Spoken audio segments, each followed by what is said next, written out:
Welcome to hi guys. तो finally आज हम मैटी का हिंदी का फर्स्ट चैप्टर का बात करेंगे, जो सर्ण विभाजन और जाति प्रथा पर प्रथा है, जिनका लेखक भीमराव अम्बेडकर साहब है। इनका 50 हम VVI ऑब्जेक्टिव क्वेश्चन सॉल्व करने वाले हैं। तो आइए हम सॉल्व करते हैं। तो इनका फर्स्ट क्वेश्चन हो गया, सर्ण विभाजन और जाति प्रथा का लेखक कौन है। तो आपको मैं पहले ही बता दिया, सर्ण विभाजन और जाति प्रथा का लेखक डॉक्टर भीमराव अम्बेडकर जी है। इनका फर्स्ट लेसन सही हो जाएगा। फिर हम बढ़ते हैं नेक्स्ट क्वेश्चन की ओर। 2 नंबर क्वेश्चन है कि डॉक्टर अम्बेडकर साहब जी का जन्म कहाँ हुआ था। तो डॉक्टर अम्बेडकर साहब जी का जन्म महू मध्य प्रदेश में, इनका डॉक्टर अम्बेडकर साहब जी का जन्म महू मध्य प्रदेश में हुआ था। तो अब नेक्स्ट क्वेश्चन की ओर हम लोग बढ़ते हैं। जाति प्रथा मनुष्य की किस बात पर आधारित है। जाति प्रथा मनुष्य की किस बात पर आधारित है। तो जाति प्रथा मनुष्य की रुचि पर आधारित है। फिर से हम बढ़ते हैं नेक्स्ट क्वेश्चन की ओर। जाति प्रथा किस पर आधारित है। जाति प्रथा किस पर आधारित है। तो जाति प्रथा जन्म पर आधारित है। तो इसका राइट क्वेश्चन हो जाएगा सी। फिर से हम बढ़ते हैं नेक्स्ट क्वेश्चन की ओर। तो हमारे सामने क्या बोलते हैं कि हमारे सामने 5 नंबर क्वेश्चन आया, आधुनिक समाज सर्ण विभाजन को किसके लिए आवश्यक माना जाता है। आधुनिक समाज सर्ण विभाजन को किसके लिए आवश्यक माना जाता है। तो 5 नंबर के हो गया आपका, 5 नंबर का हो जाएगा बी कार्य, 5 नंबर का हो जाएगा बी कार्यकुशलता। फिर से हम बढ़ते हैं नेक्स्ट क्वेश्चन की ओर। जाति प्रथा किसका भी विभाजन करती है। जाति प्रथा किसका विभाजन करती है। तो जाति प्रथा श्रमिकों का विभाजन करती है। इसका राइट आंसर हो जाएगा बी। फिर से बढ़ते हैं हम नेक्स्ट क्वेश्चन की ओर, 7 नंबर क्वेश्चन। तो 7 नंबर क्वेश्चन है, जाति प्रथा किस भाव को बढ़ावा देती है। जाति प्रथा किस भाव को बढ़ावा देती है। तो इसका राइट आंसर हो जाएगा ऊंच नीच। क्वेश्चन मतलब आंसर नंबर 7 सी। फिर से बढ़ते हैं हम नेक्स्ट क्वेश्चन की ओर। जाति प्रथा मनुष्य की किस बात पर आधारित नहीं है। जाति प्रथा मनुष्य की किस बात पर आधारित नहीं है। तो जाति प्रथा मनुष्य की ये तीनों हो जाएगा, रुचि योग्यता क्षमता, इनमें से तीनों हो जाएगा। तो इसका राइट आंसर हो जाएगा डी, उपयुक्त सभी। फिर से बढ़ते हैं नेक्स्ट क्वेश्चन की ओर। 9 नंबर क्वेश्चन हमारे सामने आया, जाति प्रथा में पेशा कब से कब निर्धारित करती है। जाति प्रथा में पेशा कब से कब निर्धारित करती है। तो इसका राइट आंसर हो जाएगा सी, गोवर्धन के समय से। फिर से हम बढ़ते हैं नेक्स्ट क्वेश्चन की ओर। 10 नंबर क्वेश्चन हमारे सामने है, जाति प्रथा मनुष्य को किस समय तक एक पेशा में बांधे रहती है। जाति प्रथा मनुष्य के किस समय तक एक पेशा में बांधे रहती है। तो इनका राइट आंसर हो जाएगा जीवन भर। ये जीवन भर बांधती है। इसका राइट आंसर हो जाएगा सी। हमारे सामने एक शायरी है, हौसला की उड़ान बाकी है, कि हौसला की उड़ान अभी बाकी है, अभी तो मेरा इम्तहान बाकी है, अभी नापी है मुट्ठी भर हमने ज़मीन, अभी नापी है हमने मुट्ठी भर ज़मीन, अभी पूरा आसमान बाकी है। बाबू, इनका कहने का मतलब है कि आप लोग अभी बहुत कुछ नहीं देखे हैं, अभी बहुत कुछ पढ़ लिए, अभी बढ़िया से पढ़ाई कीजिए, कि आप लोग अभी नापे हैं मुट्ठी भर ज़मीन, अभी पूरा आसमान अभी आप लोगों को देखने के लिए बाकी है। तो आप लोग अपने माता पिता के लिए बढ़िया से पढ़ाई कीजिए। फिर से हम बढ़ते हैं नेक्स्ट क्वेश्चन की ओर। जाति प्रथा की स्वतंत्रता छीन लेती है। जाति प्रथा किसकी स्वतंत्रता छीन लेती है। तो इसका राइट आंसर हो जाएगा आपको, इसका राइट आंसर हो जाएगा बी, पेशा चुनने की क्षमता छीन लेती है। फिर से हम बढ़ते हैं 12 नंबर क्वेश्चन की ओर। जाति प्रथा बेरोजगारी का कौन सा कारण है। जाति प्रथा बेरोजगारी का कौन सा कारण है। तो ये प्रमुख प्रत्यय कारण है। इसका राइट आंसर हो जाएगा सी। फिर से बढ़ते हैं हम नेक्स्ट क्वेश्चन की ओर। लेखक के अनुसार आदर्श समाज किस पर आधारित होगा। लेखक के अनुसार आदर्श समाज किस पर आधारित होगा। तो इसका राइट आंसर हो जाएगा सी। इसका राइट आंसर हो जाएगा सी, स्वतंत्र समानता और बंधुत्व। तो इसका राइट आंसर आप लोगों को हो जाएगा सी। फिर से हम बढ़ते हैं नेक्स्ट क्वेश्चन की ओर। तो हमारे सामने 14 नंबर क्वेश्चन अभी हमारे सामने है, बंधुत्व का अर्थ क्या है। बंधुत्व का अर्थ क्या है। तो 14 नंबर का राइट आंसर हो जाएगा बी, बंधुत्व मतलब भाई होता है। ये पर्यायवाची शब्द है। इसका बंधुत्व मतलब भाईचारा होता है। फिर से बढ़ते हैं हम 15 नंबर क्वेश्चन की ओर। लोकतंत्र केवल क्या नहीं है? लोकतंत्र केवल क्या नहीं है? तो इसका राइट आंसर हो जाएगा भाई ए, शासन की एक पद्धति। फिर से हम बढ़ते हैं नेक्स्ट क्वेश्चन की ओर। 16 नंबर क्वेश्चन, लोकतंत्र मूल क्या है? लोकतंत्र मूल क्या है? तो 16 नंबर का राइट आंसर हो जाएगा भाई सी, सामूहिक जीवन चार्य। फिर से हम बढ़ते हैं 17 नंबर क्वेश्चन की ओर। डॉक्टर अंबेडकर को क्या कहा जाता है? डॉक्टर अंबेडकर को क्या कहा जाता है? संविधान का निर्माता भी संविधान का निर्माता डॉक्टर अंबेडकर साहब को कहा जाता है। तो 17 नंबर का राइट आंसर हो जाएगा बी। से बढ़ते हम अगले क्वेश्चन की ओर। तो इसमें पूछा है कि डॉक्टर भीमराव अंबेडकर साहब का मृत्यु कब हुआ? मतलब निर्धारित मतलब मृत्यु होता है। तब मृत्यु इनका मृत्यु हुआ था 1956 में। डॉक्टर अंबेडकर साहब जी का मृत्यु हुआ था 1956 में। और इनका जन्म की बात करें तो 14 अप्रैल को हुआ था। 14 अप्रैल 1991 ईस्वी में हुआ था। फिर से हम बढ़ते हैं नेक्स्ट क्वेश्चन की ओर। तो इनका 19 नंबर आंसर है, अंबेडकर के 3 प्रमुख प्रेरक क्या है? अंबेडकर जी का 3 प्रमुख प्रेरक क्या है? मतलब वो 3 प्रमुख प्रेरक क्या देते थे? तो वो इसका आंसर हो जाएगा बी, बुद्धिधर कवि ज्योति फूले देते थे। अब फिर से हम बढ़ते हैं नेक्स्ट क्वेश्चन की ओर। एनिहिलेशन ऑफ कॉस्ट का हिंदी रूपांतरण क्या है? तो इनका 20 नंबर का राइट आंसर हो जाएगा भाई मेरे 20 नंबर का राइट आंसर हो जाएगा जाति भेद का उछेरना। फिर से बढ़ते हैं हम नेक्स्ट क्वेश्चन की ओर। हमारे सामने फिर एक सा अलग से एक मतलब परिणित करने वाला शायरी हमारे सामने आ रहा है 10 गो क्वेश्चन के बाद में। तो इसको, जुनून की आग दिल को जलाए रखो, कि जुनून के आग दिल में जलाए रखो, सपनों को हर हाल में सजाए रखो, मंजिल खुद चलकर आएगी एक दिन, कि मंजिल खुद चल के आएगी एक दिन, बस मेहनत का हिस्सा सिलसिला बनाए रखें। इसका कहने का मतलब है कि जो आप जुनून से पढ़ रहे हैं एनी टाइम पढ़ते रहिए, मेहनत का आपका फल जरूर मिलेगा। फिर से बढ़ते हैं हम नेक्स्ट क्वेश्चन की ओर। डॉक्टर अंबेडकर ने उच्च शिक्षा का प्राप्ति कहाँ से की? डॉक्टर अंबेडकर जी ने उच्च शिक्षा की प्राप्ति अमेरिका और इंग्लैंड से की। फिर से बढ़ते हैं हम नेक्स्ट क्वेश्चन की ओर। अंबेडकर को छात्रवृत्ति किस राज्य से मिलती थी? अंबेडकर साहब जी को छात्रवृत्ति किस राज्य से मिलती थी? तो इनका राइट आंसर हो जाएगा बी, बड़ौदा से। फिर से बढ़ते हैं हम नेक्स्ट क्वेश्चन की ओर। द अनटचेबल किसकी रचना है? तो इनका राइट आंसर हो जाएगा भाई मेरे 23 नंबर का राइट आंसर हो जाएगा सी, डॉक्टर भीमराव अम्बेडकर जी का है, अम्बेडकर साहब जी का है। फिर से बढ़ते हैं हम नेक्स्ट क्वेश्चन की ओर। हु आर द शत्रुता किसकी रचना है? हु आर द शत्रुता किसकी रचना है? तो 24 नंबर का आंसर हो जाएगा भाई मेरे बी। फिर से बढ़ते हैं हम नेक्स्ट क्वेश्चन की ओर।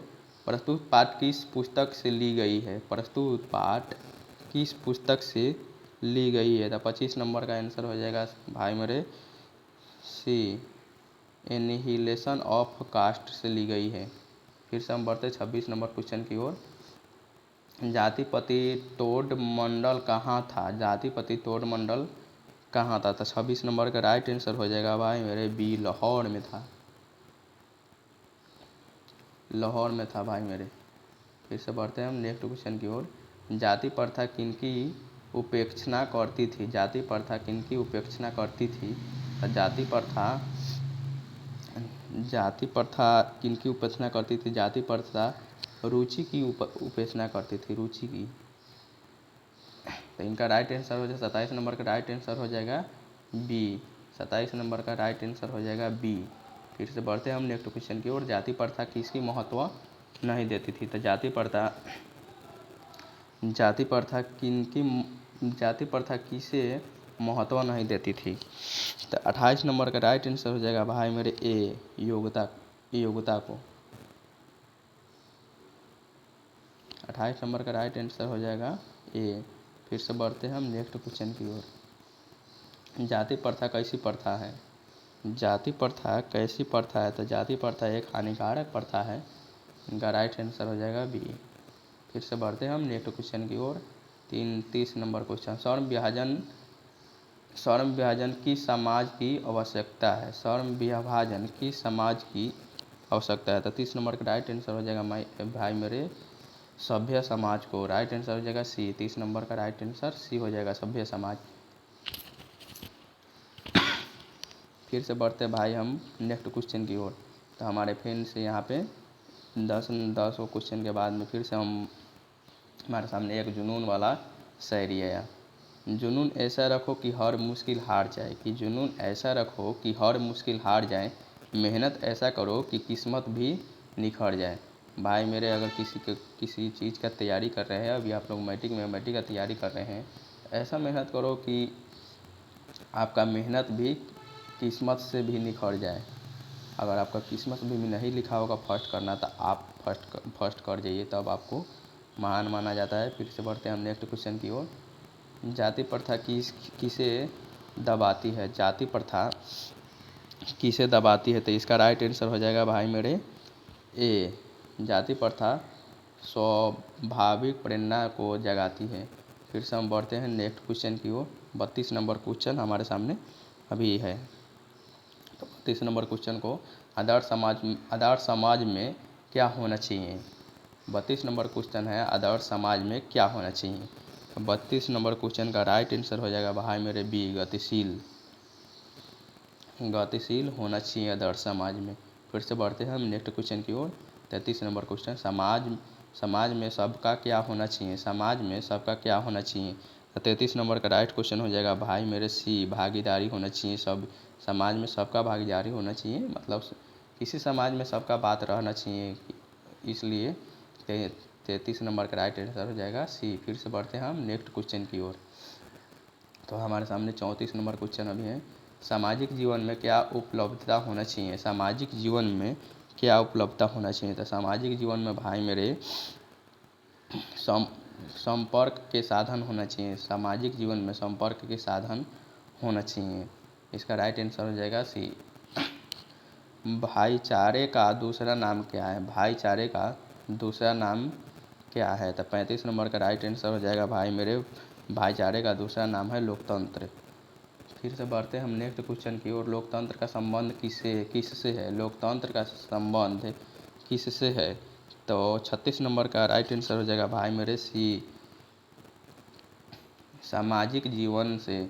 लोकतंत्र का संबंध सामाजिक जीवन से। फिर से हम बढ़ते हैं 37 नंबर क्वेश्चन की ओर। जाति प्रथा का सबसे बड़ा सामाजिक दोष क्या है? जाति प्रथा का सबसे बड़ा सामाजिक दोष क्या है? तो 37 नंबर का राइट आंसर हो जाएगा भाई मेरे सी, 37 नंबर का राइट आंसर हो जाएगा भेदभाव। जाति प्रथा का सबसे बड़ा सामाजिक दोष क्या है? भेदभाव। फिर से बढ़ते हैं हम नेक्स्ट क्वेश्चन की ओर। जाति प्रथा किस प्रकार का विभाजन करता है? जाति प्रथा किस प्रकार की विभाजन करता है? तो 38 नंबर क्वेश्चन है, जाति प्रथा किस प्रकार का विभाजन करता है? तो इसका राइट आंसर हो जाएगा भाई मेरे बी, अस्वाभाविक हो जाएगा इसका राइट आंसर। फिर से हम बढ़ते हैं 39 नंबर क्वेश्चन की ओर। जाति प्रथा किसे निष्क्रिय बना देती है? जाति प्रथा किसे निष्क्रिय बना देती है? तो 29 नंबर का राइट क्वेश्चन हो जाएगा भाई मेरे सी, मनुष्य को। फिर से बढ़ते हैं हम नेक्स्ट क्वेश्चन की ओर। जाति प्रथा का मुख्य आधार क्या है? जाति प्रथा का मुख्य आधार क्या है? तो 40 नंबर का हो जाएगा भाई मेरे सी, जन्म। जाति प्रथा का मुख्य आधार क्या है? जन्म। फिर से बढ़ते हैं हम नेक्स्ट क्वेश्चन की ओर भाई। तो हमारे सामने फिर से एक शायरी आया। जो तूफान से टकराने का दम रखते हैं, कि जो तूफान से टकराने का दम रखते हैं वही दुनिया में अपना नाम रखते हैं। हाँ भाई, बात सही है। जो बढ़िया काम करेगा, जो मेहनत से काम करेगा, वही उसी का इस दुनिया में नाम चलता है। उसी को कहते हैं जो तूफान से टकराने का दम रखते हैं, वही इस दुनिया में का नाम चलता है। फिर से बढ़ते हैं हम 41 नंबर क्वेश्चन की ओर। लेखक की समाज की कल्पना करती है, लेखक की समाज की कल्पना करती है भाई, तो इसका राइट आंसर हो जाएगा बी। इसका राइट आंसर हो जाएगा बी, समाजतामूलक के समाज को। फिर से बढ़ते हैं हम 42 नंबर क्वेश्चन की ओर। मनुष्य को अपनी रुचि के अनुसार क्या चुनना चाहिए, मनुष्य के अपने रुचि के अनुसार क्या चुनना चाहिए, तो 42 नंबर का राइट क्वेश्चन हो जाएगा भाई मेरे 42 नंबर का क्या हो गया भाई, थोड़ा मिस्टेक हो गया, हाँ यहाँ पे आ गया। मनुष्य को अपनी रुचि के अनुसार क्या चुनना चाहिए, तो इनका राइट आंसर हो जाएगा भाई मेरे सी, पेशा चुनना चाहिए। हर इंसान को अपना पेशा रखना चाहिए कि हम क्या करेंगे। फिर से हम बढ़ते हैं नेक्स्ट क्वेश्चन की ओर। तो हमारे सामने 43 नंबर क्वेश्चन है, जाति प्रथा किससे कमज़ोर करती है, जाति प्रथा किससे कमज़ोर करती है, तो जाति प्रथा लोकतंत्र को कमज़ोर करती है, इसका राइट आंसर हो जाएगा ये। फिर से बढ़ते हैं हम नेक्स्ट क्वेश्चन की ओर। अम्बेडकर का जीवन किसके लिए समर्पित है, अम्बेडकर का जीवन किसके लिए समर्पित है, 44 नंबर क्वेश्चन का आंसर हो जाएगा भाई मेरे सी, सामाजिक न्याय को। फिर से बढ़ते हैं हम नेक्स्ट क्वेश्चन की ओर। 45 नंबर, अम्बेडकर किस वर्ग के अधिकार के लिए लड़ते हैं, अम्बेडकर जी ने किस वर्ग के अधिकार के लिए लड़ते हैं, तो इनका 45 नंबर क्वेश्चन का राइट आंसर हो जाएगा भाई मेरे सी, दलित स्त्रियों की मजदूरी के लिए, दलित स्त्रियों को मजदूरों के लिए। फिर से बढ़ते हैं हम नेक्स्ट क्वेश्चन की ओर। जाति प्रथा किसका विरोध करती है, जाति प्रथा किसका विरोध करती है, तो जाति प्रथा भाई मेरे 46 नंबर जाति प्रथा किसका विरोध करती है, तो जाति प्रथा विरोध समानता का करती है। फिर से बढ़ते हैं हम नेक्स्ट क्वेश्चन की ओर। 47 नंबर क्वेश्चन, आदर्श समाज का प्रमुख आधार क्या है, आदर्श समाज का प्रमुख आधार क्या है, तो इनका राइट आंसर हो जाएगा भाई, आदर्श समाज का प्रमुख आधार स्वतंत्रता है, इसका राइट आंसर हो जाएगा बी। फिर से बढ़ते हैं हम नेक्स्ट क्वेश्चन की ओर। आदर्श समाज का दूसरा आधार क्या है, आदर्श समाज का दूसरा आधार क्या है, तो आदर्श समाज का दूसरा आधार है भाई मेरे सामता समानता, फिर से समानता, इसका राइट आंसर हो जाएगा ए। आदर्श समाज का दूसरा आधार क्या है, समानता, इसका राइट आंसर हो जाएगा ए। फिर से बढ़ते हैं हम 49 नंबर क्वेश्चन की ओर। आदर्श समाज का तीसरा आधार क्या है, आदर्श समाज का तीसरा आधार क्या है, तो आदर्श समाज का तीसरा आधार हो जाएगा भाई मेरे बंधुत्व, इसका राइट आंसर हो जाएगा बी। फिर से बढ़ते हैं हम नेक्स्ट क्वेश्चन की ओर। 50 नंबर क्वेश्चन, श्रम विभाजन और जाति प्रथा पाठ का मुख्य संदेश क्या है, श्रम विभाजन जाति प्रथा पाठ के मुख्य संदेश क्या है, तो इनका राइट आंसर हो जाएगा भाई मेरे बी, इसका राइट आंसर हो जाएगा बी, समानता, स्वतंत्रता और बंधुत्व की स्थापना, इसका राइट आंसर हो जाएगा भाई मेरे बी। तो हमारे सामने 50 वो ऑब्जेक्टिव क्वेश्चन सॉल्व कर दिए भाई। यहाँ पे एक फिर से शायरी आया है, जुनून को आग अगर दिल में कुछ कर दिखाने का है, जुनून हो अगर दिल में कुछ कर दिखाने का, कि जुनून हो अगर दिल में कुछ कर दिखाने का, तो रास्ता खुद बन जाती है मंजिल तक जाने का। तो हमारे चैनल पर अभी नया हो तो भाई सब्सक्राइब कर लीजिए, क्योंकि मैं 2027 का एग्ज़ाम होने वाला है, इसमें से हम ऑब्जेक्टिव और सब्जेक्टिव पूरे हम मतलब क्या बोलते हैं VVI ऑब्जेक्टिव और सब्जेक्टिव VVI इम्पोर्टेंट क्वेश्चन है जो हम सॉल्व करेंगे, और आपको जो एग्ज़ाम में पूछा जाएगा वहीं मैं बताऊंगा। इस बार मैं आपको जो एग्ज़ाम में पूछा जाएगा वहीं मैं सॉल्व करने वाला हूं। आप लोगों को एक एक करके मैं PDF देता रहूँगा। आप और मेरा व्हाट्सअप नंबर है, उस पर आपको मैं PDF भी देता रहूँगा। मेरा व्हाट्सअप नंबर है 776492 उसके बाद में 9480, ये मेरा व्हाट्सअप नंबर है। इस पर आप अगर मैसेज करते हैं तो मैं पूरा हिंदी, इंग्लिश और संस्कृत और विज्ञान, जीव विज्ञान और सोशल साइंस पूरा क्या बोलते हैं मैथ का सबका मैं ऑब्जेक्टिव आप लोगों के पास, और सब्जेक्टिव पूरा एक एक करके मैथ AI के ज़रिए छोटा छोटा करके मैं मैथ तोड़ के आप लोगों को बताऊंगा, जो आपको आसानी से समझ में आए। आप लोग जैसे इस समय रील देखते हैं उसी प्रकार से मैं आप लोगों को पढ़ाने का कोशिश करूंगा, जो अभी के बच्चे को अधिकतर रील ही देखना पसंद करता है, इसलिए मैं रील के ज़रिए आप लोगों को पढ़ाऊँगा जो आपको बहुत ज़्यादा समझ में आए। और आप लोगों को अगर ऑब्जेक्टिव PDF में चाहिए तो आपको मैं ऑब्जेक्टिव इस नंबर पे मैसेज कीजिएगा, मैं आपको ऑब्जेक्टिव फ्री में दूंगा। ये मेरा चैनल है, इस पे मैं अभी सभी बच्चों को फ्री ऑफ कोर्स पढ़ाऊँगा। फिर इस बार जो 2027 का मैट्रिक का एग्ज़ाम आने वाला है, उसमें मैं लगभग ये कोशिश करूँगा कि हमारे सारे बच्चे लगभग 450 प्लस नंबर लेकर आए। तो आइए हमारे चैनल पर अगर आप नए हो तो सब्सक्राइब कर लीजिए। फिर से मिलते हैं हम लोग नेक्स्ट वीडियो में। जब तक के लिए